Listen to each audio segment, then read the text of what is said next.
Have you ever met someone who never says no? Someone who helps everyone, even when they're tired or busy? If that sounds familiar, then this story is for you. In a busy seaside town lived a woman named Lila.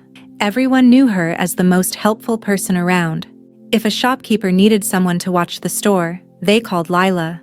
If an elderly neighbor needed groceries, they called Lila. If a friend needed company, Lila always showed up. She believed that being available for everyone made her a good person. And it did. But slowly, Lila's own life began slipping away. Her laundry piled up, her kitchen sink stayed full, and her tiny home needed repairs.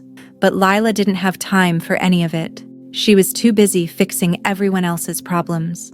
And yet, nobody noticed how tired she really was. Every night, Lila returned home exhausted. She would drop her bag on the floor and sit quietly, trying not to cry. Her younger sister Mira watched her with worry.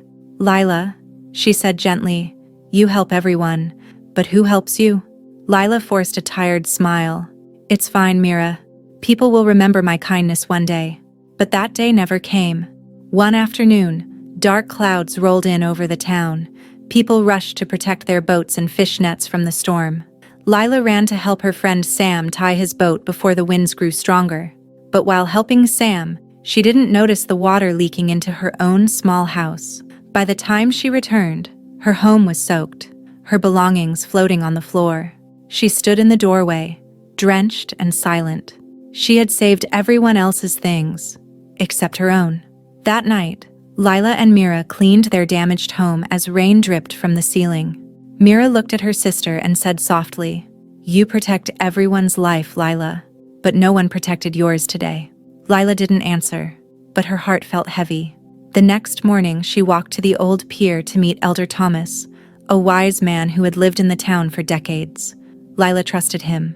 "Thomas," she said quietly, "I help everyone, but I feel empty inside. I'm not tired from work. I'm tired from people." Thomas pointed to the ocean waves. "Do you see the tide?" he asked. "When it rises too high, it washes away everything, even the sand that holds it. Kindness is the same. Without limits, it destroys the one who gives." Lila listened, and for the first time, his words truly sank in. Thomas gave Lila a simple rule. "For the next week," he said, "don't say yes right away. First ask yourself, can I do this today without hurting myself? If the answer is no, say kindly, not today." Lila agreed, though she felt nervous. The first test came that very afternoon. Sam rushed over. "Lila, my stall needs repairs. Can you help now?" Lila looked at her wet, damaged house. She needed to fix it before the next rainstorm. She took a slow breath. "Sam, I'm sorry. Not today. I have to take care of my home first." Sam blinked. "You're saying no?" Lila nodded. "Yes. I'll help another day, but not today." Sam walked away upset, and Lila felt guilty. But for the first time in years, she worked on her own life. By evening, her home looked better than ever. The next few days, more people asked Lila for help, and each time she paused and asked herself, "Can I handle this today?" If she couldn't, she gently said, "Not today." At first, everyone was surprised.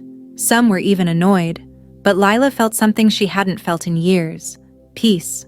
She repaired her home, rested well, and spent time on the things she had ignored. Slowly, people began to adjust. Sam fixed his own stall. Neighbors solved their own problems. And something unexpected happened. They started respecting Lila more. She wasn't the tired, always available helper anymore. She was someone who valued herself. One evening, Thomas visited her and smiled. "So, did the world fall apart when you said no?" Lila shook her head. "No, Thomas. It finally made sense. Because when she stopped saying yes to everyone, she finally said yes to herself." If Lila's story touched your heart, remember this: saying no doesn't make you unkind. It makes you balanced. Share this video with someone who gives too much and receives too little. Your small action might help them find their peace again. And don't forget to like, comment, and subscribe for more stories that teach you life lessons in the simplest way. Tell us in the comments, what is one thing you need to start saying no to?